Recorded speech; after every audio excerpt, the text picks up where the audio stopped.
爱就像卡布奇诺。Hello， 大家好，我是盖茨比，你们的好朋友。今天呢，哇，早上醒来就看到一个 Apple 的这个重磅新闻哦，这个 HomePod 终于重新登场啦，变成了第二代啊。我之前有幸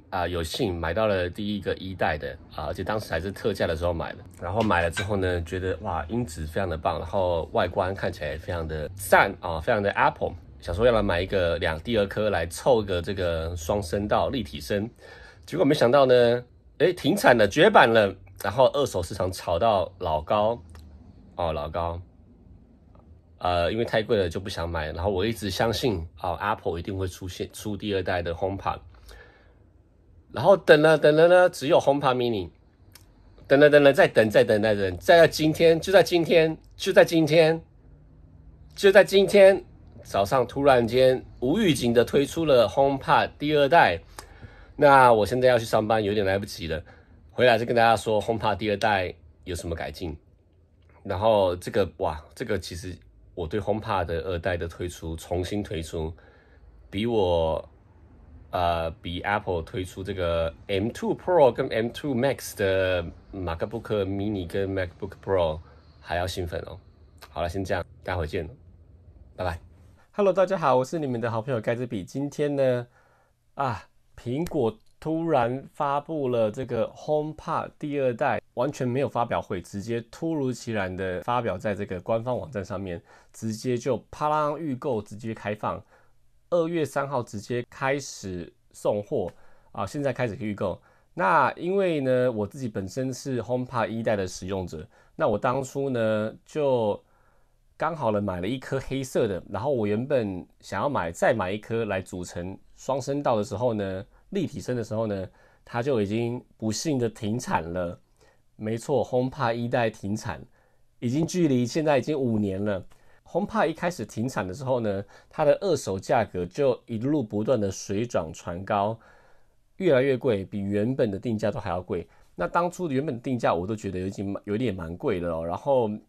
也是痛下这个杀手买了一颗，然后用的时候呢，我感觉非常的满意哦。它不管是它的这个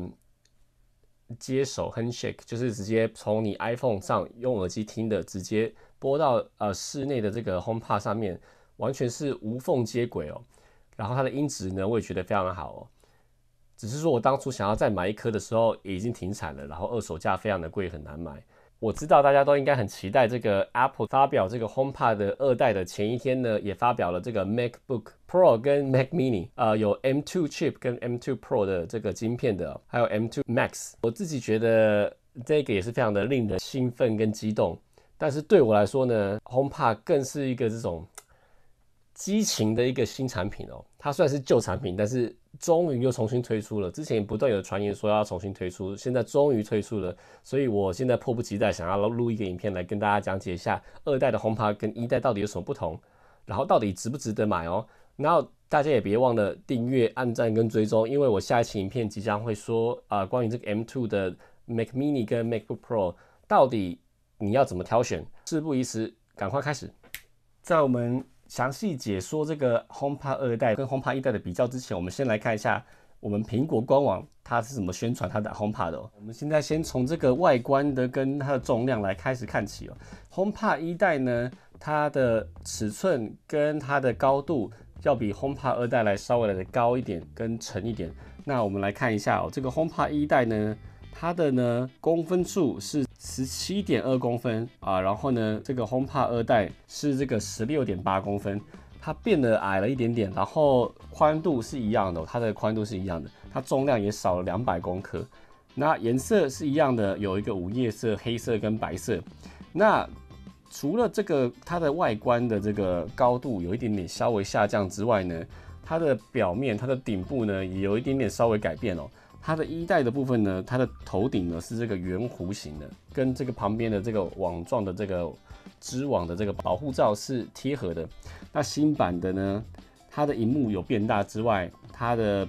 萤幕跟保护套呢是凹陷下去的，所以这个有不同的地方。那萤幕也变大了，所以我自己个人在猜想，苹果可能是要把 HomePod 当作这是一个有家庭控制的中枢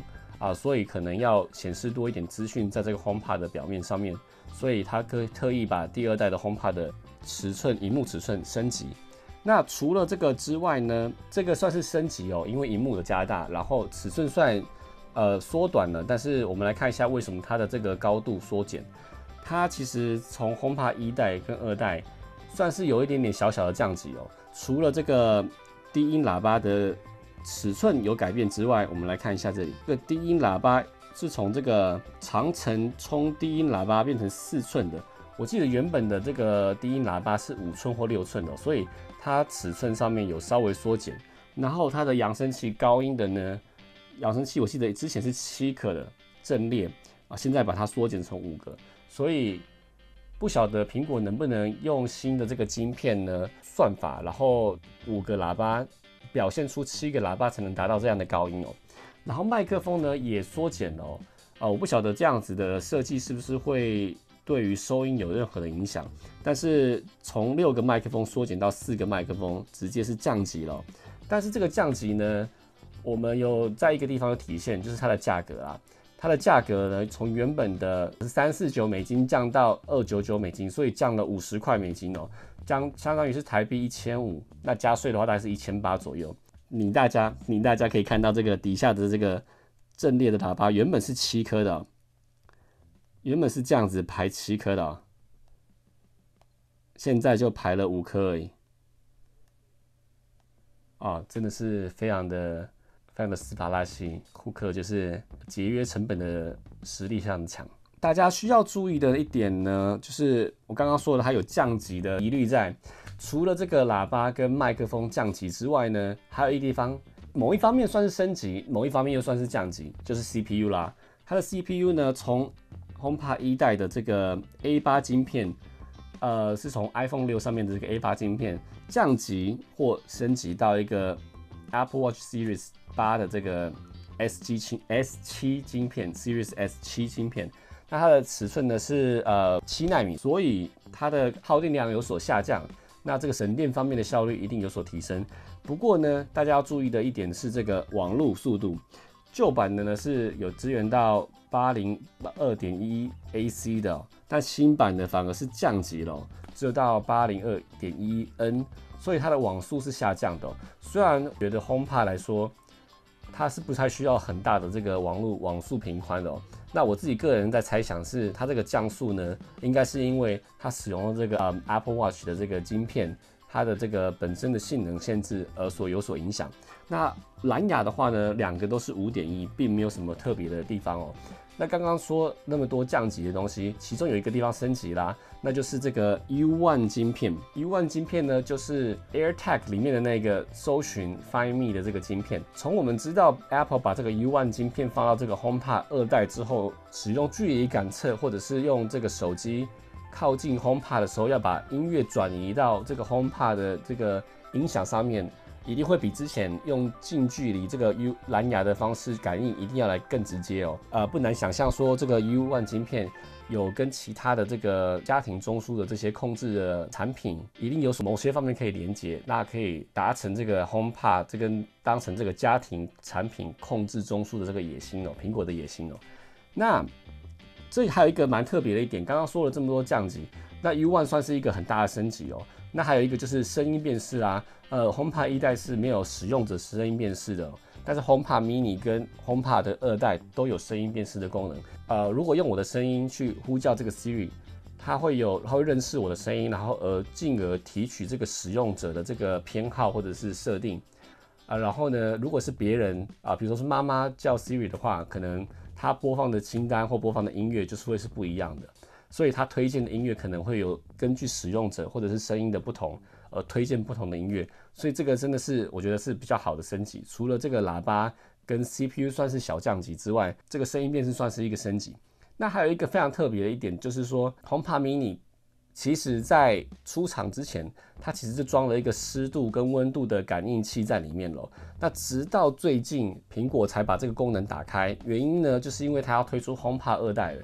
那 HomePod 2代也具备有这个湿度跟温度的感应器。那不难想象，如果今天你的冷气或者是除湿机今天有这个 Matter 的这个协议的话，那就可以跟你的 HomePod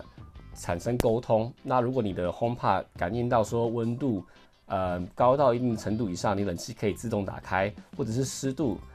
高到一定的程度以上，你除湿机的这个自动开关就可以打开。那降到一定的程度的时候，你的除湿机可能可以自动关闭。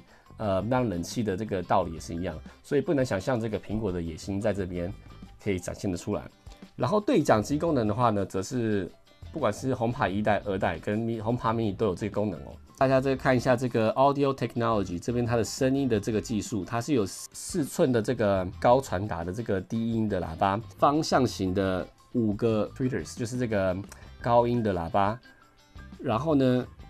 ，Internal Low Frequency Collaboration Microphone， 就是说它有一个内部的这个麦克风，可以侦测这个周围的反射，然后进而调整它喇叭音响的效果。但是这个跟1代 HomePod 其实是一样的，是一样有这个效果。那我们还有特别注意的是这个 Spatial Audio 跟 Dolby Atmos。如果你连接上这个 HomePod 2代，连接到你的新的 Apple TV 上面的话呢，你可以从这个 HomePod 播放杜比的 Atmos 的这个音响，可以从电影或者音乐。接下来我们注意的这一点就是 Temperature 跟 Humidity， 就是湿度跟温度的产印。然后第3个，这个我有一点点搞不懂，它在一个 HomePod 2代里面加入了一个陀螺加速仪。那我真的是目前还想象不出来，它这个加速仪它要怎么用？它不像手机一样，我们会随时拿在身上。这个加速仪放在这个 HomePod 里面，它的效果到底是怎么样？我自己蛮期待的哦。它会有什么特别的功能？突然间开放。那我们再接下来看的这个 Wireless 就80211N， 这个是一个比较慢速的 WiFi， 但是通常来说，这个会比 5.0 WiFi 5.0 的这个速率还要稳。然后 Ultra Wideband Chip， 这个就是这个 U1 Chip 啦，别的设备配对。那这边有一个非常特别的一点哦，除了刚刚说的这个外观有稍微小改变，萤幕变大，然后它的这个设计顶部的设计有点改变之外呢，这边有一个我发现一个蛮特别的一点哦，就是其实也不能说是改进的一个诟病啦。以前旧的 HomePod 跟这个 HomePod mini， 它的电源线呢都是连接着 HomePod 的这个本身的音响本身的哦，但是在这个新的 HomePod 2代，它把这个电源线给分开来了，所以如果你想要携带的话，你不用把这个电源线缠着这个 HomePod 本体带着走，你可以把它拔下来，携带上可能会比较方便更安全。还有一点要值得注意的是，如果你今天要配对的话呢，只有新的 HomePod 2代可以跟 HomePod 2代配对， HomePod 2代不能跟 HomePod 1代配对。那同理可证， HomePod 1代或2代也不能跟 HomePod mini 配对，所以苹果就是要你买2个啦。那像我一样只有买一个 HomePod 1代的1颗的人呢，我要嘛就是买2颗 HomePod 2代做立体声，或者是再买1颗试试看，看它音响如何。我如果买了，我会再开一集做开箱影片给大家看。但我自己个人非常的兴奋跟期待，因为我自己觉得音效非常的好，然后我也很喜欢。那不晓得有没有看这个影片的观众朋友，有没有也想要买这个新的 HomePod 2代的呢？如果有想要买的朋友，请在下方留言告诉我你买什么颜色哦。那是不是已经预购了？那你有没有买 HomePod mini 呢？你有没有买其他的智慧型喇叭呢？请在下面留言告诉我。好啦，今天的影片就先到这样啦，我是盖茨比，下次影片再见啦，拜拜，拜拜。大家好，我是盖茨比，你们的好朋友。在这个除夕夜，我不晓得现在算不算新年了，祝大家兔年行大运，恭喜发财。